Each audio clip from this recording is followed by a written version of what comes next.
وہ فاروق اعظم جن کی حکومت 22 لاکھ مربع میل پر حکومت، 22 لاکھ مربع میل کا مطلب ہے آدھی دنیا پر حکومت۔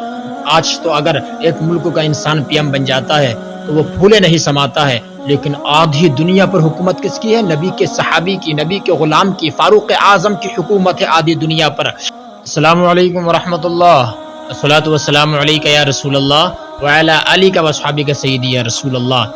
ناظرین، اس دنیا میں جب جب لوگوں کے اوپر پریشانی آئی ہے، جب جب لوگوں کے اوپر مصیبت کے پہاڑ ٹوٹے ہیں، تو اللہ کے نیک بندوں سے، صالحین بندوں سے اور اولیاء اللہ سے لوگوں نے مدد حاصل کی ہے۔ سبحان اللہ۔ ایک ایسے ہی سچا اور پیارا واقعہ آپ کی بارگاہ میں پیش کرنا چاہوں گا جسے سن کے آپ کا ایمان تازہ ہو جائے گا۔ جی ہاں، آپ ہمارے ساتھ بنے رہیے، انشاءاللہ امید ہے آپ آخر تک بنے رہیں گے۔ بہت خوبصورت واقعہ۔ خلیفہ دوم امیر المؤمنین سیدنا عمر ابن خطاب فاروق اعظم رضی اللہ تعالی عنہ کا دور خلافت ہے، اور اس واقعے کو لکھا کس نے ہے وہ بھی میں آپ کو بتا دیتا ہوں۔ تفسیر روح البیان میں علامہ اسماعیل حقی رحمۃ اللہ علیہ نے اس واقعے کو نقل فرمایا۔ سبحان اللہ، بڑا شاندار واقعہ۔ روم کا ایک بادشاہ تھا جس کے سر میں درد رہتا تھا، تکلیف رہتی تھی۔ وہ کہتا تھا انی صداع، میرے سر میں تکلیف رہتی ہے۔ ڈاکٹروں سے علاج چلتا رہا، حکیموں سے علاج چلتا رہا، طبیبوں سے علاج چلتا رہا۔ اب بادشاہ تو بادشاہ ہوتا ہے، اس کے خزانے میں تو کسی چیز کی کمی نہیں ہوتی ہے، لیکن سر کا درد دور نہیں ہوا۔ علاج کے باوجود سر کا درد بڑھتا ہی چلا گیا۔ بادشاہ نے غور و فکر کیا، آخر ڈاکٹر بھی ہار مان گئے، ڈاکٹر بھی پریشان ہو گئے، طبیب بھی پریشان ہو گئے۔ اب اس کا حل کہاں نکلے گا؟ بادشاہ نے سوچا اس کا حل اگر کہیں نکل سکتا ہے تو حضور کے ایک صحابی، حضور کے ایک غلام ہیں مدینے میں جن کا دور حکومت ہے، جن کا چرچا پوری دنیا میں ہے، جن کو فاروق اعظم عمر ابن خطاب رضی اللہ عنہ کہا جاتا ہے۔ اگر میرا سر کا درد دور ہو سکتا ہے تو ان کی بارگاہ سے دور ہو سکتا ہے۔ اس نے اپنے قاصد بلایا اور قاصد سے کہا جاؤ تم مدینہ شریف چلے جاؤ اور نبی کے پیارے صحابی حضرت عمر ابن خطاب سے میرا سلام عرض کرنا اور ان سے کہنا کہ ہمارے بادشاہ کے سر میں تکلیف رہتی ہے، تمہارے پاس اگر کچھ ہو تو دے دو تاکہ اس کا سر کا درد کافور ہو جائے۔ قاصد وہاں سے چلا، روم سے جیسے چلا اور مدینہ شریف کی سرزمین پہ آیا۔ آنے کے بعد فاروق اعظم رضی اللہ عنہ سے ملاقات ہوئی۔ وہ فاروق اعظم جن کی حکومت 22 لاکھ مربع میل پر حکومت، 22 لاکھ مربع میل کا مطلب ہے آدھی دنیا پر حکومت۔ آج تو اگر ایک ملک کا انسان پی ایم بن جاتا ہے تو وہ پھولے نہیں سماتا ہے، لیکن آدھی دنیا پر حکومت کس کی ہے؟ نبی کے صحابی کی، نبی کے غلام کی، فاروق اعظم کی حکومت ہے آدھی دنیا پر۔ سبحان اللہ۔ اندازہ لگائیے فاروق اعظم کی بارگاہ میں جب روم کا بادشاہ آیا، روم کے بادشاہ کا قاصد خط، لیٹر پیڈ لے کر کے آیا۔ اس نے کہا ہمارے بادشاہ کے، ہمارے رہنما، ہمارے پیشوا کی، ہمارے قائد، ہمارے لیڈر کے سر میں درد رہتا ہے، آپ کچھ اس کا علاج تجویز فرما دیں۔ حضرت فاروق اعظم رضی اللہ تعالیٰ عنہ خلیفہ دوم مسکرانے لگے۔ اس بات پر مسکرائے ہوں گے سبحان اللہ کہ ایک وقت تو وہ تھا کہ میرا باپ خطاب جب مجھے مارتا تھا کہ چند اونٹ میں ایک لائن میں نہیں لگا سکتا تھا، چند اونٹ میں قطار میں نہیں لگا سکتا تھا، اور آج میں نے نبی کا کلمہ کیا پڑھا ہے کہ آدھی دنیا جو ہے اللہ تعالیٰ کے فضل و کرم سے میرے اشاروں پہ چلتی ہے اور میرے زیر حکم ہے۔ سبحان اللہ، اللہ تعالیٰ کی اذن سے، اللہ تعالیٰ کی اجازت سے، اور بادشاہوں کو میری ضرورت محسوس ہو رہی ہے۔ یہ عزتیں کیسے ملی ہیں؟ یہ عزتیں اللہ تعالیٰ نے نبی کریم صلی اللہ علیہ وسلم کا کلمہ پڑھنے کے باوجود ان صحابہ کرام کو عطا فرمائی تھی۔ فاروق اعظم نے کہا اس کا علاج ہم کر دیتے ہیں۔ حضرت فاروق اعظم رضی اللہ تعالی عنہ نے اپنے ایک غلام کو بھیجا، کہا گھر چلے جاؤ، جانے کے بعد میری ٹوپی لے کر کے آؤ۔ جیسے ہی ٹوپی لایا حضرت فاروق اعظم کا غلام اور روم کے بادشاہ کا جو قاصد تھا اس سے کہا یہ جو میری ٹوپی ہے جا کر کے اپنے بادشاہ کے سر پر رکھ دینا، اس کا سر کا درد دور ہو جائے گا، کافور ہو جائے گا۔ اب یہ قاصد وہاں سے چلا ہے، کوئی میڈیسن نہیں دی، کوئی دوائی نہیں دی، کچھ نہیں دیا، کوئی نسخہ نہیں دیا۔ اب جیسے ہی یہ روم کے بادشاہ کا قاصد آیا ہے روم کی سرزمین پہ، اور آنے کے بعد کہا انہوں نے کوئی دوائی نہیں دی، کوئی میڈیسن نہیں دی، کوئی نسخہ تجویز نہیں فرمایا، بس اپنی ٹوپی دے دی ہے اور کہا ہے کہ یہ ٹوپی بادشاہ کے سر پر رکھ دینا، بادشاہ کے سر کا درد دور ہو جائے گا۔ سبحان اللہ، اللہ اکبر۔ اندازہ لگائیے ناظرین، ٹوپی ہے، ٹوپی، اس کے اندر کیا چیز ہو سکتی ہے؟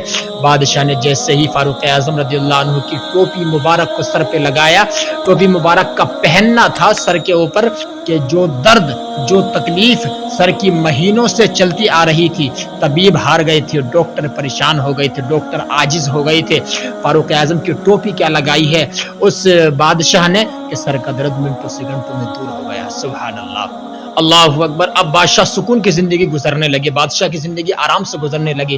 علامہ اسماعیل حق رحمۃ اللہ علیہ آگے فرماتے ہیں، جب بادشاہ سونے کے لیے گیا تو سونے کے لیے جیسے گیا تو اس ٹوپی کو اتار دیا، جیسے ہم بھی سونے کے لیے جاتے ہیں تو اپنے کپڑے بھی اتار دیتے ہیں اور اپنی سر کے اوپر جو ٹوپی ہوتی ہے اس کو بھی اتار دیتے ہیں۔ بادشاہ نے جیسے ٹوپی کو اتارا، اللہ اکبر، تو پھر اس کے سر میں درد شروع ہو گیا، پھر سر میں درد شروع ہو گیا، پھر اس نے ٹوپی لگائی تو پھر سر کا درد ختم ہو گیا۔ یعنی ٹوپی لگاتا ہے تو سر کا درد ختم، اور ٹوپی ہٹاتا ہے تو سر کا درد شروع ہو جاتا ہے۔ اب بادشاہ سوچنے لگا ٹوپی میں کیا کمال ہے، کیا کرنٹ ہے، کیا تاثیر ہے، ٹوپی کے اندر کیا چیز ہے ایسی، اللہ اکبر، اس کے اندر یہ کیا معجزہ ہے، کیا کرامت ہے یہ، سبحان اللہ۔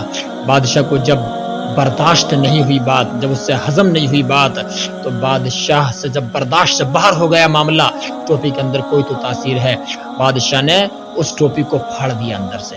جیسے ٹوپی کو پھاڑا فاروق اعظم کی، ففیہا کاغذ، تو اس ٹوپی کے اندر ناظرین کیا تھا معلوم ہے؟ ایک کاغذ کا ٹکڑا تھا، سبحان اللہ، ٹوپی کے اندر کاغذ کا ٹکڑا سلا ہوا تھا۔ اب کاغذ کے ٹکڑے پہ کیا لکھا ہوا تھا؟ تو تفسیر روح البیان میں ہے، فَكُتِبَ فِيهَا بِسْمِ اللَّهِ الرَّحْمَنِ الرَّحِيمِ، اس کاغذ کے ٹکڑے پہ لکھا ہوا تھا اللہ تعالیٰ کا پیارا نام، بسم اللہ الرحمن الرحیم، قرآن کی یہ آیت، قرآن کا یہ جز لکھا ہوا تھا، سبحان اللہ۔ بادشاہ سمجھ گیا کہ یہ ٹوپی کا کمال نہیں ہے، یہ کاغذ کے ٹکڑے کا کمال نہیں ہے، اس ٹوپی کے اندر یہ جو اللہ کا نام ہے یہ اس کا کمال ہے، سبحان اللہ۔ ناظرین، میں اس سے آپ کو ایک لیسن دینا چاہتا ہوں کہ بسم اللہ الرحمن الرحیم میں جو اللہ کا نام ہے، جو رحمان رحیم کا نام رحیم ہے، اللہ تعالیٰ کے یہ صفاتی نام، تو جب بسم اللہ الرحمن الرحیم میں اتنی طاقت ہے، جو قرآن کا ایک جز ہے چھوٹا سا، ایک آیت بھی نہیں ہے مکمل، تو پھر بادشاہ کے سر کا درد دور ہو گیا۔ سوچو ذرا، سورہ ملک میں کتنی طاقت ہوگی، سورہ یاسین میں کتنی طاقت ہوگی، سورہ مزمل میں کتنی طاقت ہوگی، سورہ بقرہ میں کتنی طاقت ہوگی، سورہ اخلاص، وہ سورہ اخلاص کہ جس کو انسان 3 مرتبہ پڑھ لے، اللہ تبارک و تعالی مکمل ایک قرآن عظیم کا ثواب اس کو عطا فرماتا ہے، اس کے کھاتے میں لکھ دیتا ہے، سبحان اللہ۔ قرآن عظیم میں اتنا بڑا ثواب ہے، لیکن آج ہماری کم نصیبی کہہ لیجئے کہ ہم خود تو قرآن پڑھتے ہی نہیں ہیں، اور ہم نے اپنے بچوں کو بھی قرآن عظیم کی راہ پر نہیں ڈالا ہے۔ صرف انگلش میڈیم، ہندی پڑھاتے ہیں،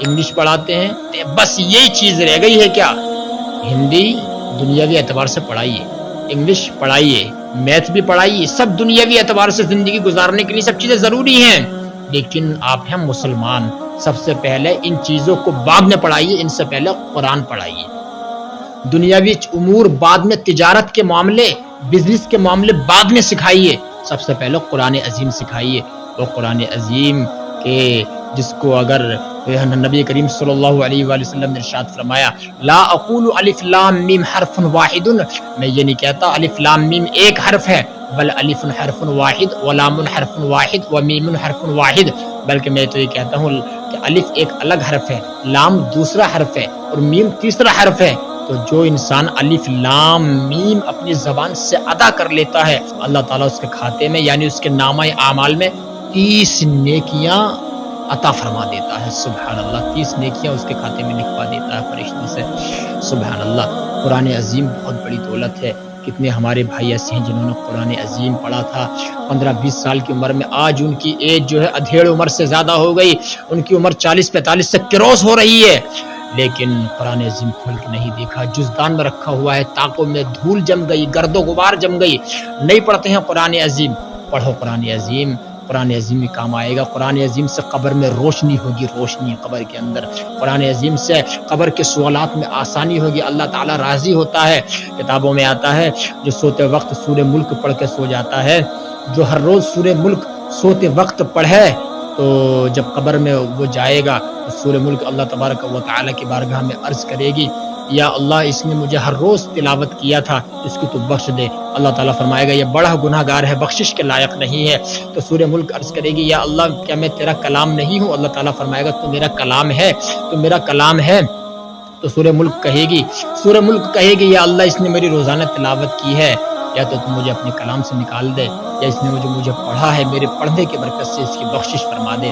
اللہ تعالیٰ فرمائے گا تو میرا کلام ہے, میں تجھے قرآن عظیم سے نہیں نکالوں گا, اس نے تجھے پابندی سے مسلسل کنٹینیو پڑھا ہے, تیرے پڑھنے کی وجہ سے میں نے اس کی مغفرت فرما دی. سبحان اللہ. قرآن عظیم پڑھیے, سب سے زیادہ پڑھی جانے والی کتاب اگر دنیا میں پورے ورلڈ میں اگر کوئی ہے وہ ہے قرآن عظیم. اللہ تعالیٰ ہم سب کو قرآن عظیم پڑھنے کی توفیق عطا فرمائے. لہٰذا مختلف موضوعات پہ ایسی اچھی ویڈیوز دیکھنے کے لیے ہمارے چینل سید عاصمیہ آفیشیل کو ابھی سبسکرائب کریں. جزاک اللہ خیرہ. السلام علیکم.